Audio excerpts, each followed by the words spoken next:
दोस्तों, गजा में मौतों का आंकड़ा बढ़ता जा रहा है। लेबनान में भी अब बम बरसाए जा रहे हैं इसराइल के द्वारा। अमेरिका में लोग ही अब कह रहे हैं कि नॉट इन आवर नेम। आखिर कब रुकेगा ये कत्लेआम? किस तरह एक माँ अपने बच्चों की लाश को देखकर चीख रही है, एक पिता मलबे के नीचे अपनी बेटी की तलाश में है। दिखाऊंगी आपको आज के इस वीडियो में, देखकर आपके रोंगटे खड़े हो जाएंगे। वहीं रूस यूक्रेन जंग में एक बड़ी खबर सामने आई है। पहली बार 1000 कैदियों की अदला बदली डील हुई है दोस्तों। किस शर्त पर, यह भी आपको बताने वाली हूँ। फिलिस्तीनियों के लिए 2 राज्य समाधान एक ऐसा सपना है जो कभी पूरा नहीं हुआ, लेकिन अब ईरान ने समाधान को ही नकार दिया है। ईरान ने साफ कह दिया है कि एक धोखाधड़ी है, एक बहाना फिलिस्तीनियों के हक को और ज्यादा छीनने का। ईरान ने क्यों ये कहा है और इसके अलावा ईरान ने असली समाधान क्या बताया है, ये भी आपको आज के इस वीडियो में बताने वाली हूँ। अमेरिका में ट्रंप को भी बड़ा झटका लगा है दोस्तों। ईरान के न्यूक्लियर प्रोग्राम पर इसराइल की हमला करने की क्या हैसियत है, इसे लेकर अमेरिका के पूर्व विदेश मंत्री का चौंकाने वाला बयान सामने आया है दोस्तों। क्या कुछ कहा है उन्होंने, बताऊंगी आज के इस वीडियो में। क्या सीरिया अब इसराइल से दोस्ती करने की तैयारी में है दोस्तों? ऐसी खबर सामने आई है जो इसी तरफ इशारा कर रही है। क्या है ये खबर, आगे आपको बताने वाली हूँ। पूरा वीडियो दोस्तों जरूर देखिएगा, बहुत कुछ खास आज के इस वीडियो में आपके लिए लेकर हाजिर हूँ, इसलिए दोस्तों अंत तक वीडियो देखिएगा। लाइक जरूर से वीडियो को कर दिया करिए और ज्यादा से ज्यादा शेयर भी वीडियो को जरूर किया करिए। चलिए अब शुरू करते हैं वीडियो।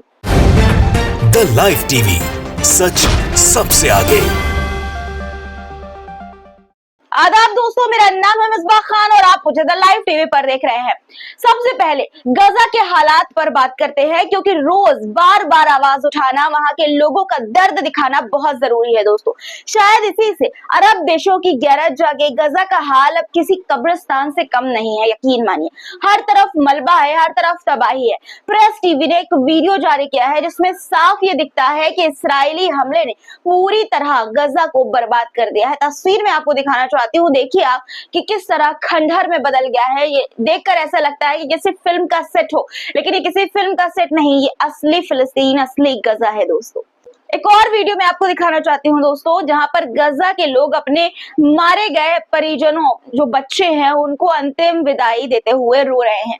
नमाज़े जनाजा में रोती हुई माएं, टूटे हुए पिता, हर चेहरा एक ही सवाल पूछता है, हम पर ये जुल्म कब रुकेगा। दोस्तों वीडियो देखिए, वीडियो देखकर अगर आपकी आंखों में आंसू ना आए तो आप इंसान नहीं।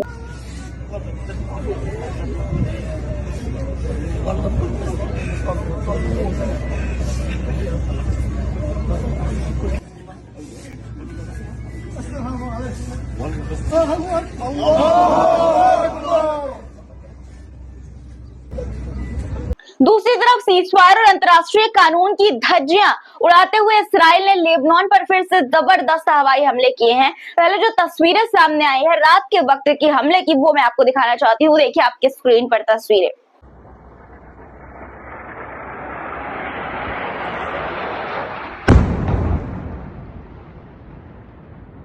राना, राना, मत खाफे। दोस्तों सीजफायर के बावजूद इसराइल ने लेबनान के दक्षिणी इलाके बेका वैली और कई गांवों पर हवाई हमले किए हैं। रब अल थलाथीन नाम के गांव में एक ड्रोन स्ट्राइक से मौत भी हुई है। यह हमला अंतर्राष्ट्रीय कानून और सीजफायर का सीधा उल्लंघन है। प्रेस टीवी की रिपोर्ट के मुताबिक हिजबुल्लाह के सीजफायर उल्लंघन 0 है दोस्तों, और इसराइल के सीजफायर उल्लंघन 4000 प्लस। जी हाँ, 4000 से ज्यादा बार इसराइल ने सीजफायर का उल्लंघन किया है। आप सोचिए, फिर भी दुनिया किसे दोषी ठहराती है? हिजबुल्लाह को। दोस्तों अब सवाल यही है कि क्या गजा और लेबनान में हो रहा ये जुल्म इंसानियत के खिलाफ नहीं है? क्या अमेरिका और बाकी देश अब भी आंखें मूंद कर रहेंगे? क्या अरब देशों की नींद अब भी नहीं टूटेगी? दोस्तों यमन के हमलों का असर भी अब इसराइल को पड़ता हुआ दिखने लगा है। जी हाँ, इसराइल पर पड़ रहा है। देखिए ब्रिटिश एयरवेज और कई दूसरी इंटरनेशनल एयरलाइंस ने इसराइल के लिए अपनी फ्लाइट्स बंद कर दी हैं। जानते हैं क्यों बंद कर दी है? क्योंकि यमन के मिसाइल, जो यमन से मिसाइल दागे जा रहे हैं, वो अब इसराइल के बेन गुरियन एयरपोर्ट तक पहुंच रहे हैं। दोस्तों इसी वजह से डर के मारे एयरलाइंस जो है बंद कर दी गई है, प्लेन्स जो है वो रोक दी गई है। वहीं खबर यह भी है कि अमेरिका के कई नागरिकों और टैक्स पेयर्स ने जो है वो सरकार के खिलाफ केस कर दिया है कोर्ट में। उनका ये कहना है कि हमारे टैक्स के पैसों से अगर गजा में नरसंहार हो रहा है तो ये हमारे नाम पर मत कीजिए, नॉट इन आवर नेम। ये एक ऐतिहासिक कदम माना जा रहा है दोस्तों। अमेरिका के अंदर से इस्राइल के समर्थन पर आवाज उठाई जा रही है, नरसंहार में उनका पैसा न लगाने की मांग की जा रही है, बाकायदा केस कर दिया गया है। अब अगली खबर पर आते हैं। अगली खबर रूस और यूक्रेन से है दोस्तों। रूस और यूक्रेन के बीच चल रही जंग में अब एक नई पहल हुई है। जंग के 2 साल बाद पहली बार हुआ इतना बड़ा समझौता। जी हाँ, इतना बड़ा समझौता हुआ है। दोनों देशों के बीच 1000 कैदियों की अदला बदली का समझौता हुआ है, जिसके पहले फेज में यानी कि पहले स्टेज में शुक्रवार को 390 लोग एक दूसरे को सौंपे गए हैं। यूक्रेन के राष्ट्रपति वोलोदिमीर जेलेंस्की ने खुद इसकी जानकारी सोशल मीडिया पर दी है। उन्होंने कहा कि शनिवार और रविवार को भी ये प्रक्रिया जारी रहेगी। और दूसरी तरफ रूस ने भी ये बताया कि उसे 270 सैनिक और 120 आम नागरिक वापस मिले हैं। इनमें से कुछ लोग रूस के कुर्स्क इलाके से अगवा किए गए थे। बदले में रूस ने यूक्रेन को भी 270 सैनिक और 120 नागरिक सौंपे हैं, यानी कि दोनों देशों ने पहले फेज में 390 लोगों को एक दूसरे को लौटाया है। अमेरिका के राष्ट्रपति डोनाल्ड ट्रंप ने भी इस कदम का स्वागत किया है। उन्होंने सोशल मीडिया प्लेटफॉर्म पर यह लिखा कि क्या ये किसी बड़े बदलाव की शुरुआत हो सकती है। हालांकि ट्रंप अब तक यूक्रेन युद्ध खत्म कराने में कोई बड़ी सफलता हासिल नहीं कर पाए हैं। दूसरी तरफ रूस बार बार ये कहता रहा है कि पश्चिमी देशों द्वारा यूक्रेन को लगातार हथियार देना इस जंग को और लंबा खींच रहा है। अब देखिए दोस्तों, एक तरफ तो अदला बदली हुई और दूसरी तरफ हमला भी हो रहा है। रूस के रक्षा मंत्रालय ने शुक्रवार सुबह ये बयान जारी किया कि बीती रात रूस पर 112 यूक्रेनी ड्रोन भेजे गए, जिन्हें रूस की एयर डिफेंस सिस्टम ने सफलतापूर्वक यानी सक्सेसफुली दोस्तों गिरा दिया है। 13 से ज्यादा इलाकों में ये हमले हुए हैं, लेकिन सबसे बड़ा हमला मॉस्को रीजन पर हुआ है, जहां 24 ड्रोन गिराए गए हैं। क्राइमिया जो पहले से ही विवाद का मुद्दा है, वहां 22 ड्रोन गिराए गए हैं। तुला में 18 ड्रोन, कुर्स्क में 11 ड्रोन इंटरसेप्ट किए गए हैं। बाकी drone Aurel, Bryansk, Belgorod, लिपेस्क, Vladimir जैसे इलाकों में गिराए गए हैं। हमले की वजह से मॉस्को के 4 बड़े एयरपोर्ट बार बार बंद करने पड़े दोस्तों। लिपेस्क इलाके के येलेज शहर में एक ड्रोन के टुकड़े एक फैक्ट्री पर गिरे, जिससे 8 लोग घायल हो गए। एक ऊंची इमारत की छत टूट गई और 20 फ्लैट्स को नुकसान हुआ। सिर्फ इसी हफ्ते में रूस ने 485 यूक्रेनी ड्रोन गिराने का दावा किया है। बुधवार को ही रूस ने 260 से ज्यादा ड्रोन मार गिराए थे। ब्रियांस्क इलाके में एक यूक्रेनी हमले में एक नागरिक की मौत की भी खबर है और एक घायल भी हुआ है। यूक्रेन को अमेरिका, ब्रिटेन, जर्मनी, फ्रांस जैसे देशों से लगातार हथियार, ड्रोन और इंटेलिजेंस मिल रही है, लेकिन जब रूस अपने सहयोगियों से कुछ हथियार लेता है तो यूक्रेन उस पर आरोप लगाता है कि रूस आक्रामक है। आपको बता दूं दोस्तों कि साल 2022 में रूस ने यूक्रेन पर स्पेशल मिलिट्री ऑपरेशन शुरू किया था।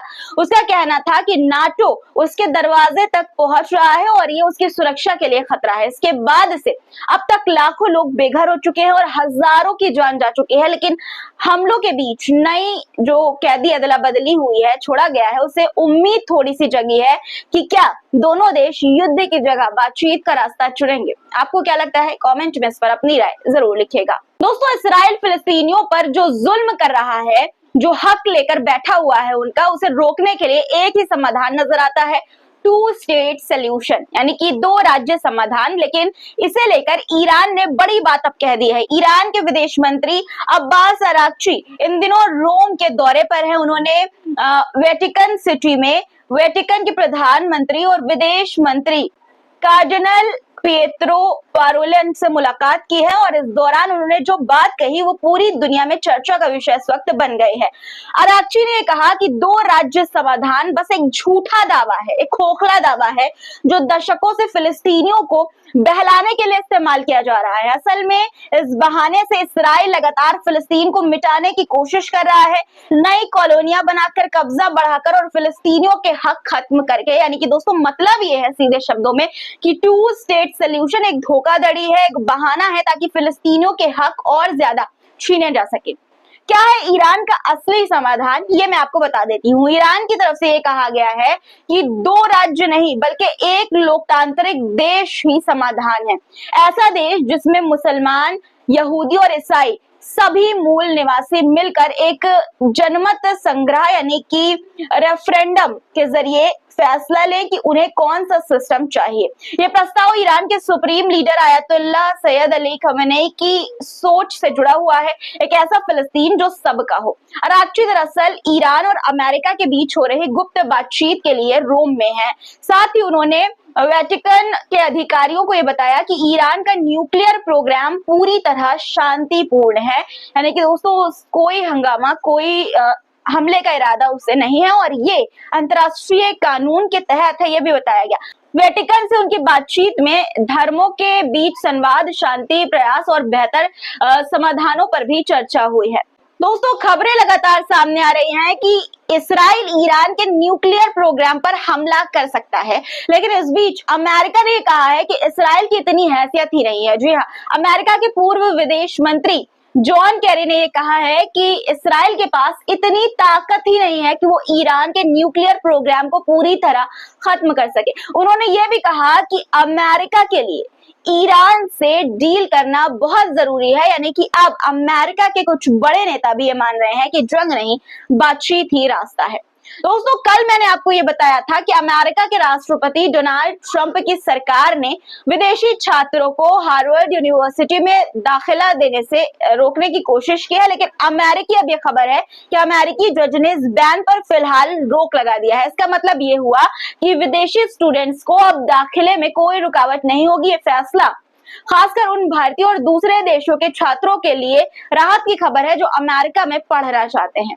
अब बात सीरिया की कर लेते हैं दोस्तों, वही सीरिया जो कभी फिलिस्तीन के लिए मजबूत किला बना हुआ था। जी हाँ, मजबूत किला, लेकिन अब वहां के हालात बदल चुके हैं।